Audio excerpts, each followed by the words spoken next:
Hello, it's me, Troubadour, and I'm back again with another video. Today's video, we are once again in the Standard Customs arena, this time trying out a build idea that I was actually inspired to do because of Grounded. What? Troubadour trying some, like, not as try-hard teams like Grounded? Well, not quite, let me explain. So Grounded put out a video somewhat recently called Fruit Fly Touch of Death. I'll link it in the description, but first of all, go watch it. It's a really cool team. But the gist of it is basically using, he had a fruit fly that would remove the perk of the frontmost unit, and then he had a jump attacker with peanut butter or peanut jump and insta-kill that unit, and usually the front unit would have, like, you know, really high stats, and he could insta-kill it with just a jumper at start about, which is pretty cool. Specifically in the second run, he used the Terror Bird in combination with Strawberry on a jump attacker in order to give it Peanut. And I thought, that's really interesting, using like low attack sniper with the Terror Bird to get like Peanut and knock out a pet at the start of battle.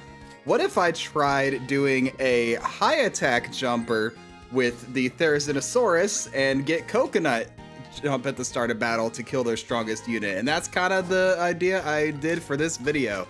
So my general idea is I'm going to get an Amami Rabbit or two. And Amami Rabbit, in case you don't know, it's from Danger Pack. At the start of battle, it will jump attack the highest attack enemy, will permanently give itself +1 attack, and then jump attack the highest attack enemy. And so basically that guarantees in the late game it's probably going to hit something useful if it's highest attack, and I'm going to have strawberries on them so that they'll get coconuts from the Therizinosaurus. Now, the only problem you can run into with this is, one, sometimes, you know, you may not get the KO if you don't have enough attack. Two, they could have perks that could really mess with you. And then three, if your Amami Rabbits have really high attack, you know, they're gonna jump attack before they can get the coconuts given to them, replacing the strawberries. Yo, Milk Knight with the Sloth, that's crazy. Which is why you see me pick up the Nuke with the churros here to remove some perks at the start of battle. Now, Nuke, however you pronounce it, you don't see it too often. It's honestly a pretty underrated pet. How it works is at the start of battle, it will remove the highest tiered perk from the enemy team, and at higher levels will remove 2 or 3. So in the late game, it can be pretty nice to remove melons. You see it right there, removes the asparagus off the mantis so that when my Amami Rabbit jumps, it can instantly kill that mantis. I mean, mantis doesn't have much HP anyway, but still, it's a pretty cool synergy right there. And Gyarados actually has a pretty nice niche now because, you know, Gyarados is cool with perk removal, but you always have like ailment pets. Well, a lot of really strong ailment pets like, you know, Frostwolf got kind of like nerfed and stuff. And also there's White Ochre introduced, which can block an ailment in the late game while still having some nice defensive qualities, you know, blocking 10 damage twice. Gyarados will remove it anyway, you know, which is pretty nice. It's kind of nice. I guess now White Ochre only blocks 1 ailment. It used to be able to block 2 ailments, so I guess maybe it's kind of neutral with ailments now, but still, it's pretty nice. So what we do is we put the churros on it, so it removes the perk, and then the Amami Rabbits will jump after the perk's removed to make sure it get the full effect of that attack damage.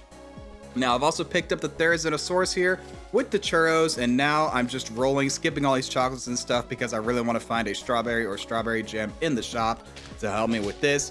Yeah, there you can see another example of not having quite enough attack for that opponent. Honestly, my most successful attempts were using just, I got a high-leveled cow that kind of carried me in the stat department. Like, both of my good attempts. Some of the runs you saw, like I used Komodo there, but in the end, the most consistent thing was just cat-cow scaling, what can I say? Now look at this. We removed the peanut from the scorpion, insta-kill the eel before they get the HP buff. Holy cow, that was absolutely amazing. What a great turn there. And we got the coconut on our Amami Rabbit to good effect there. And look at it. You know what? Screw it. We got 2 coconuts now. So this is going to be the best turn to show how this build works. So as you can see, we remove the melons, we jump attack the highest attack enemy, and we don't take any damage ourselves. And because of that, we are just going to stomp the enemy team. Like I said, my most successful runs had cow or some kind of more consistent like tall scaling.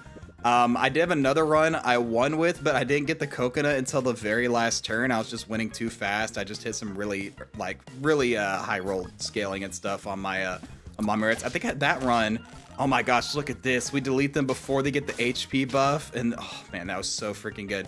That run, I hit level 3 cow by like turn 11. It was insane, and I just kept hitting all the waffles in shop. It was so good. But that one, I didn't find the coconuts until like the very end, so it wasn't really that worth it. We'll take the chocolate milks here though, because the attack is really important on our Amami rabbits to secure KOs. Look at this here. Now, once again, we don't quite knock out the front pet, but because we removed some perks, we are able to clean up with the rest of our back line, which is pretty nice. We're on 8 wins, and our first Amami rabbit is getting close to 50 attack, which is kind of like the permanent. I end up rolling past some good shop foods because I'm trying to hit the level 3 cow. I think it's really good. Actually, did I have cat in this? Maybe I didn't have cat. Maybe I just used cow scaling all the runs. The perk removal doesn't really matter here, but they do have some high HP, so I'm glad I've got the high attack. And the coconut is still nice to boot to help us deal with that team. And yeah, I remember I sent Grounded a message about this because, you know, I was inspired by his video, and he mentioned that he thought about, you know, I think he might have said in his video too, look at this, removing the lemons, but they live on 1 HP on the rhino. That's so terrible. And look at this perfect loss right there. We had just enough attack to make it be a draw. Sorry, not loss, but draw. But Grounded said, I think he said something about in his video, he mentioned how coconuts are probably better to use than his peanuts, which I mean makes sense. You know, coconuts are really strong. But look at this, we bring in the cat in the last turn. Our first Amami rabbit's gonna hit 50 attack. And what do we face on the last turn?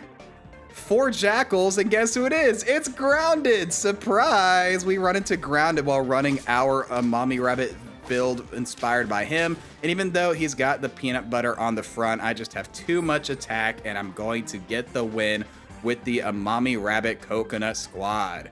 But hope you guys enjoyed. Please make sure to like, comment, subscribe, do the generic stuff. I'll catch you guys in the next video, but until then, as always, stay true.